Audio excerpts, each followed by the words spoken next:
নমস্কার, সবাইকে স্বাগত জানাই দুর্বার রান্নাঘরে। পুরনো বন্ধুদের জানাই অসংখ্য ধন্যবাদ, নতুন বন্ধুদের স্বাগত।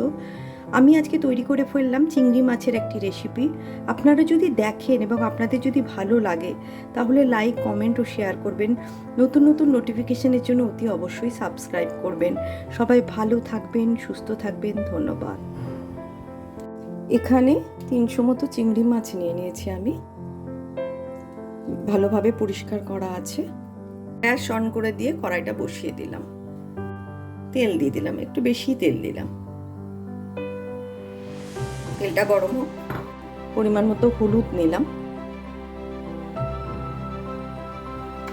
আর নিলাম একটু কাশ্মীরি লঙ্কার গুঁড়ো, স্বাদ মতো নুন।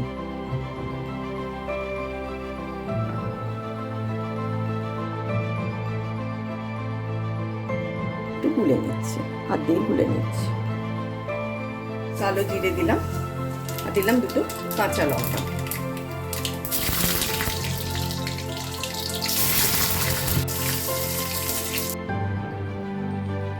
হলুদ, নুন, লঙ্কা যেটা গুলে রেখেছিলাম সেটা এখানে দিয়ে দিলাম, আর একটু জল দিয়ে দিলাম।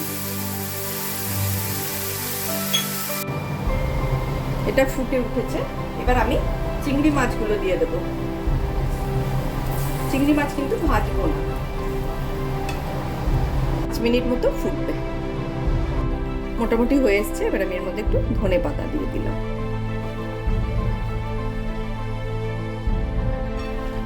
তৈরি হয়ে গেল চিংড়ি মাছের তেল ঝোল। আমি গ্যাসটা বন্ধ করে